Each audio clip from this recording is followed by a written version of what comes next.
A fines de 1957, la dictadura militar, conocida como Revolución Libertadora, decide llamar a elecciones presidenciales y fija como fecha el 23 de febrero del año siguiente. Para ese momento, el peronismo, partido político mayoritario de la República Argentina, se encuentra proscripto y su máximo líder, el teniente general Juan Domingo Perón, exiliado.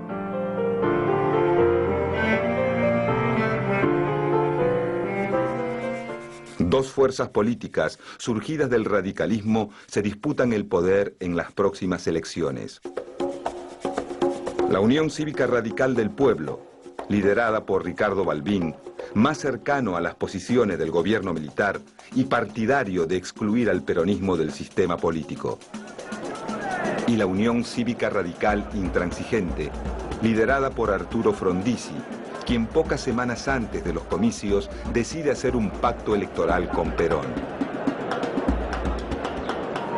Mediante el pacto Perón-Frondizi, el candidato intransigente promete levantar la proscripción del partido peronista siempre y cuando Perón le garantice el voto de sus seguidores.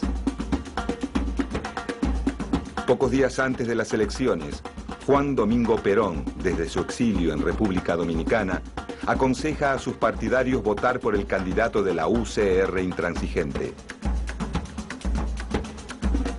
Finalmente, en las elecciones de febrero de 1958, con un apoyo importante del electorado peronista, triunfa por un amplio margen la fórmula Arturo Frondizi y Alejandro Gómez. El 1 de mayo de ese mismo año, Arturo Frondizi asume como presidente de la nación.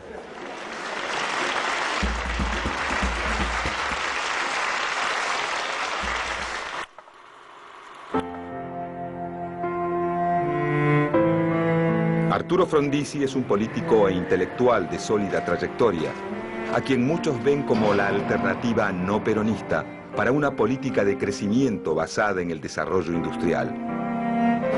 Su partido gobierna todas las provincias y tiene mayoría en ambas cámaras del Congreso. Pero su gobierno sufre de una profunda debilidad política, ya que las Fuerzas Armadas y el radicalismo del pueblo, desde el primer día, se dedican a obstruir su labor de gobierno. Ante este escenario político desfavorable, Frondizi decide actuar con rapidez. En sus primeros meses de gobierno otorga un aumento de salarios del 60%, dicta leyes que favorecen la erradicación de capitales extranjeros, firma acuerdos de explotación petrolera con empresas europeas y norteamericanas y estimula inversiones en áreas consideradas estratégicas, como la celulosa, la energía y las industrias automotriz y siderúrgica. En el plano político, Frondizi decreta una amnistía y permite a varios líderes sindicales peronistas retomar el control de sus gremios, aunque no cumple con su promesa inicial de levantar la proscripción del peronismo.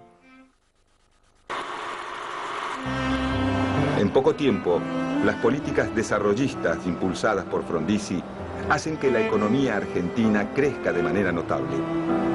Pero el aumento de la actividad industrial genera una masiva importación de insumos que rápidamente se traduce en inflación y déficit en la balanza de pagos. Con el fin de controlar esta situación, el gobierno pide un préstamo al Fondo Monetario Internacional y lanza un plan de ajuste que incluye fuertes medidas de austeridad. Pero los meses pasan y la crisis no cede. Presionado por los sectores militares, Frondizi nombra como ministro de Economía a Álvaro Alzogaray. A pocos días de asumir, el nuevo ministro devalúa la moneda, congela los salarios y reduce el control del Estado sobre la actividad privada. Estas medidas reducen el poder adquisitivo de los trabajadores y provocan un rápido aumento del desempleo. En cuestión de meses, el conflicto con el movimiento obrero estalla. Los sindicatos peronistas, cada vez más descontentos con las políticas de Frondizi, lanzan un plan de lucha que incluye huelgas y ocupaciones de fábricas. Como respuesta, el gobierno pone en marcha el Plan de Conmoción Interna del Estado, o Plan Conintes.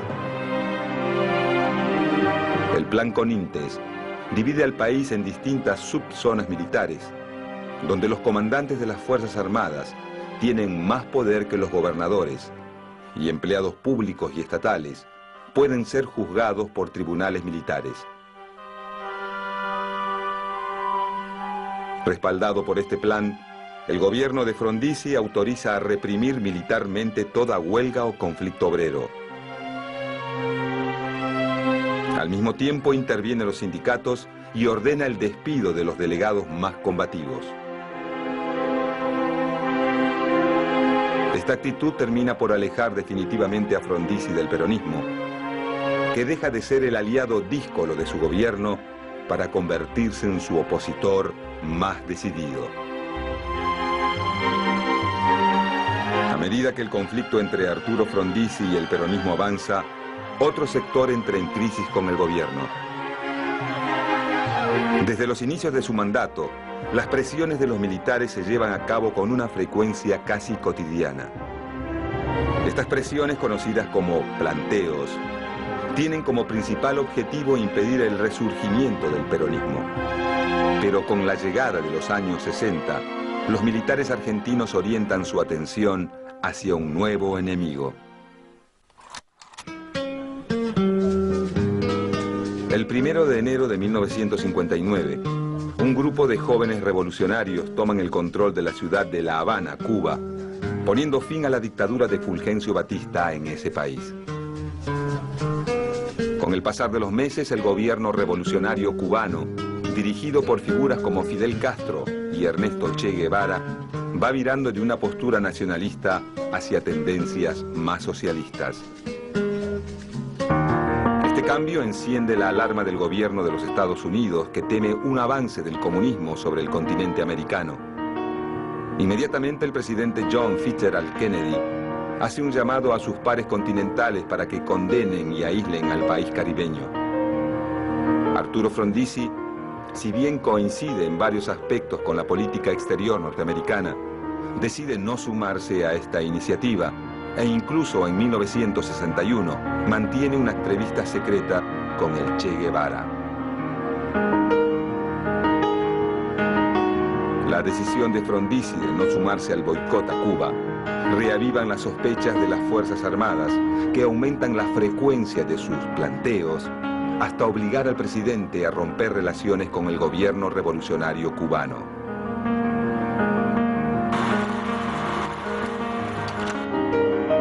Para comienzos de 1962, el panorama de gobierno del presidente Frondizi es bastante sombrío.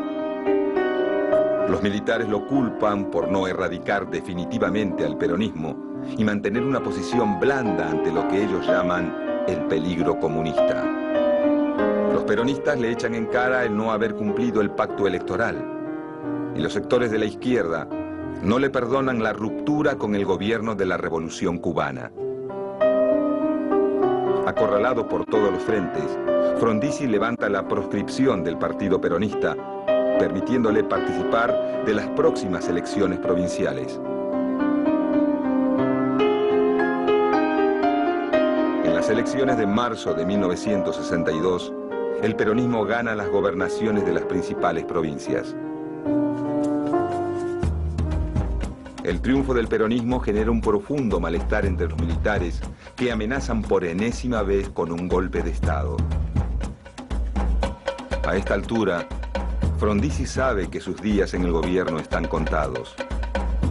Como última maniobra de salvataje, cambia a todos los ministros de su gabinete e interviene en las provincias ganadas por el peronismo. Pero ya es tarde.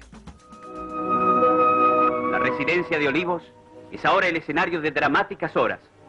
Los altos mandos han resuelto insistir en el pedido de renuncia al doctor Arturo Frondizi. La respuesta es siempre una: no renunciaré. Son las 7 y el presidente queda arrestado.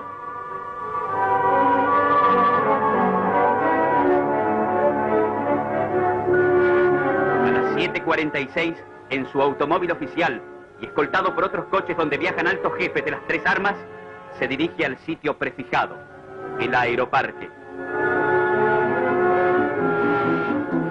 El 29 de marzo de 1962, los comandantes en jefe de las Fuerzas Armadas lo desplazan del poder y asume en su lugar José María Guido, presidente del Senado. Esa misma noche, Arturo Frondizi es detenido y confinado en la isla Martín García, siguiendo el camino iniciado años atrás por Hipólito Yrigoyen y Juan Domingo Perón.